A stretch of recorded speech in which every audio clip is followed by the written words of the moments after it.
क्या सच में मोटा भाई मुकेश अंबानी का कैंपा कोला मार्केट से कोक और पेप्सी को गायब कर देगा?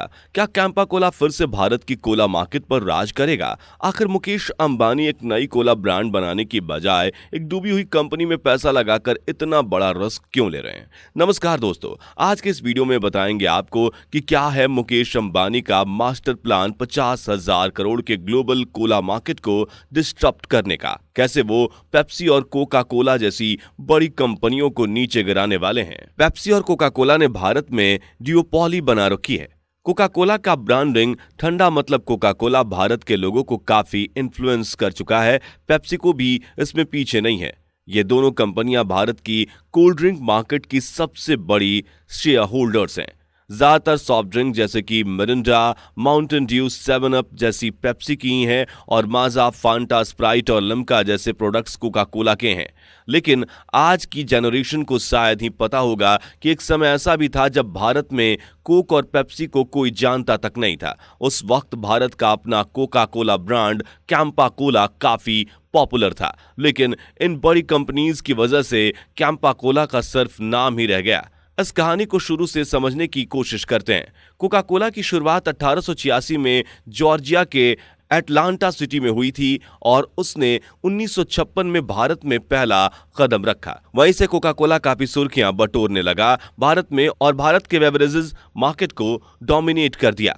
यहां तक कि कोई कंपटीशन भी नहीं था। कोका कोला ने भारत में मोनोपोली तो बना ली, लेकिन उसका डाउनफॉल शुरू हो गया जब 1974 में भारत सरकार ने फॉरेन एक्सचेंज रेगुलेशन एक्ट लागू किया। नियम यह था कि फॉरेन ब्रांड्स को भारत में धंधा करने के लिए 60% शेयर्स सीक्रेट इंफॉर्मेशन देनी पड़ेगी भारत को। कोका कोला का बिजनेस अच्छा खासा था तो शेयर्स देने को तो वो राजी हो गया, लेकिन अपना सीक्रेट फॉर्मूला नहीं दिया जो आज भी ये सबसे सुरक्षित शेल्फ में रखते हैं। इस वजह से पीएम मोरारजी देसाई ने कोका कोला को भारत से बाहर का रास्ता दिखा दिया। ये वो समय था जब भारतीय ब्रांड कैंपा कोला की शुरुआत हो रही थी।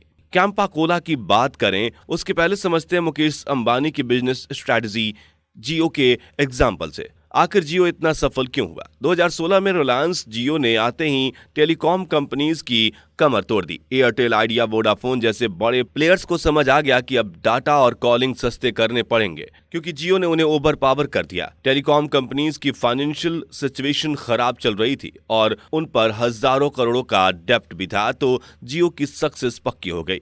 अब हमारी कहानी पर फोकस करते हैं। कैंपा कोला भारत का अपना कोला ब्रांड। कोका कोला के भारत छोड़ने से एक कंपनी को बड़ा झटका लगा। प्योर ड्रिंक्स करके एक इंडियन कंपनी कोका कोला के लिए बोतल manufacturing, marketing and sales and ads का काम करती थी। उसका वो बिजनेस पूरी तरह से ठप हो गया। ऑनर चरणजीत सिंह नाखुश हुए भारत सरकार के इस निर्णय से, क्योंकि प्योर ड्रिंक की 2800 एम्प्लॉयज और उनकी फैमिलीज की इनकम बंद हो गई। लेकिन चरणजीत सिंह पक्के बिजनेसमैन निकले। उन्होंने एक अच्छे लीडर के तौर पर इस बड़ी प्रॉब्लम को सॉल्व करते हुए भारत का अपना Coca Cola brand Campa Cola को 1977 में लॉन्च कर दिया अपने 2800 एम्प्लॉय के लिए और थम्स अप को टक्कर देना शुरू कर दिया। जैसे जैसे समय बीता, लोग कोका कोला को भूल गए और कैंपा कोला रूटीन लाइफ का हिस्सा बन गया।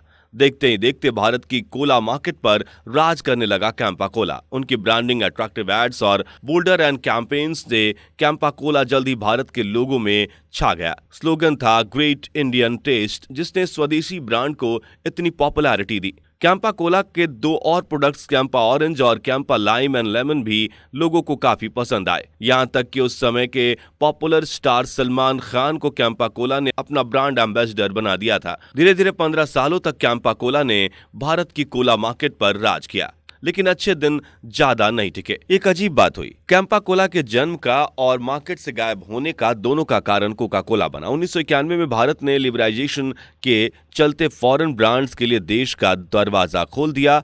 MNCs like Samsung, Sony, Toyota, Ford, Nokia और कोका कोला भी भारत में आए। इतना ही नहीं, 1989 में राजीव गांधी ने पेप्सी को भी भारत में समर्थन दिया। अब पेप्सी और कोक में कंपटीशन होने लगा। कोक एंड पेप्सी दोनों फॉरेन ब्रांड्स के बीच कोला वार चलने लगा। दोनों के पास फंड्स की कोई कमी नहीं थी और अपने अपने अट्रैक्टिव मार्केटिंग एड से लोगों का ध्यान अपनी ओर खींचा, जिस वजह से कैंपा कोला के बिजनेस को फटका लगना शुरू हो गया। लोगों ने फिर से कोका कोला को अपनाया। कोक और पेप्सी इतने पॉपुलर हुए कि देशी ब्रांड्स की फैक्ट्रीज बंद होने लगी। वैसे तो कैंपा कोला के देश भर में 50 से भी ज्यादा प्लांट्स थे, लेकिन वो सब धीरे धीरे बंद होने लगे और 2009 आते आते कैंपा कोला सिर्फ हरियाणा का लोकल ब्रांड बनकर रह गया और वहां भी प्रोडक्शन कम होती गई। मुकेश अंबानी ने कैंपा कोला ही क्यों चुना?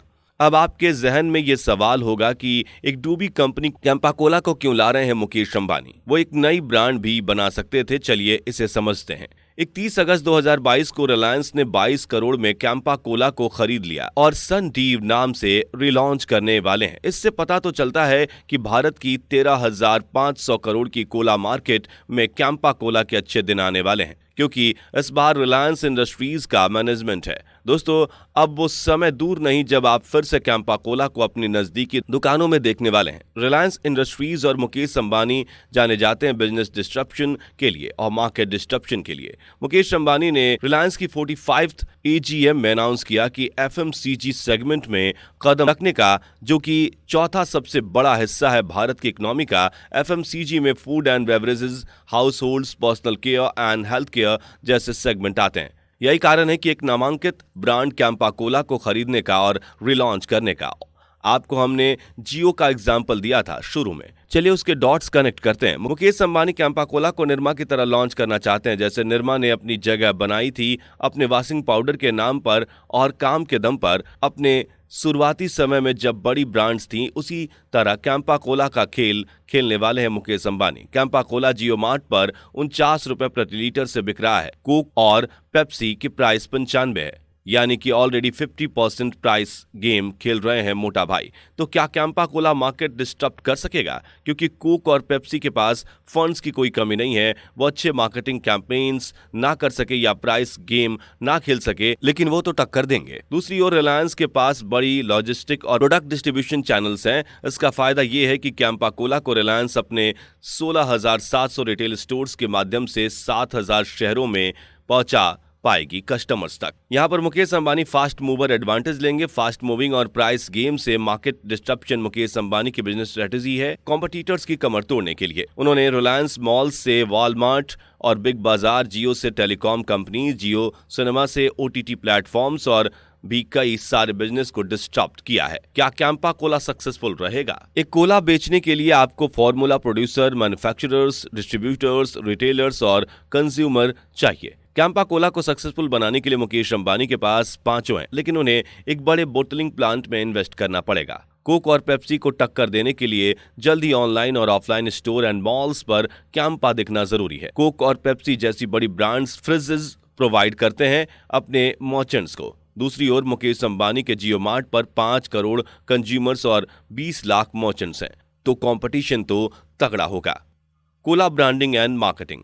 कोका कोला और पेप्सी सालाना 900 करोड़ तक मार्केटिंग और ब्रांडिंग पर खर्चा करते हैं, जिसमें बड़े और पॉपुलर स्टार्स और सेलिब्रिटीज को हायर करते हैं, इन्फ्लुएंशियल कैंपेन बनाते हैं। लेकिन मुकेश अंबानी को कोई जरूरत नहीं है करोड़ों खर्च करने की। वो अपने जियो सिनेमा के फ्री IPL स्ट्रीमिंग में 1 साल में कैंपा कोला को फ्री में पूरी दुनिया में प्रमोट कर देंगे, जो एड से भी काफी ज्यादा ROI देने वाला है। अब ये सवाल उठता है कि क्या जियो की सक्सेस की तरह मोटा भाई कैंपा कोला को सक्सेसफुल बना पाएंगे? आपकी राय कमेंट में जरूर दें। आगे और भी बिजनेस केस स्टडीज देखने के लिए चैनल को सब्सक्राइब और वीडियो को लाइक और शेयर जरूर करें। धन्यवाद।